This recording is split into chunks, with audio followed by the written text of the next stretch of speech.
And good evening, everyone. You saw this story first on 4 at 5. A private plane crashed while making an emergency landing in Colden late today. News 4's George Ricker reports the pilot and a passenger walked away from the wreckage. I think there was a guardian angel riding with him somewhere.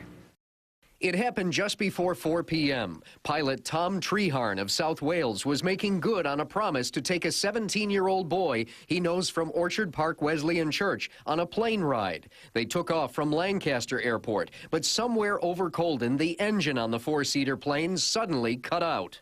It was very nerve-wracking, but obviously when you've been flying for 42 years, you probably have a pretty good idea what to do when these situations occur. The pilot didn't want to be on camera, but tells me, quote, God was with us. He says he had about 60 seconds to find somewhere to make an emergency landing. And this field of goldenrod off Lewis Road near Darien Road was the place. It's pretty wild. You don't see this stuff every other day, and to see that nobody got hurt out of this is just amazing. I would like to phrase it as like threading a needle, because the clearing back there isn't all that big with trees all the way around it, so he did a good job. When firefighters hear of a plane down in the hills, they don't know what to expect as they arrive on the scene. I think the worst case scenario comes to mind of what you're going to find or what you're going to see.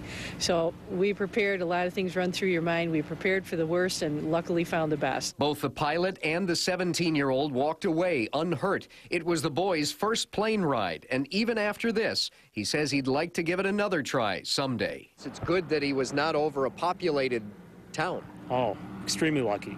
You know, you only have so many places you can put it down in a populated area that wouldn't cause a lot of damage or possible casualties.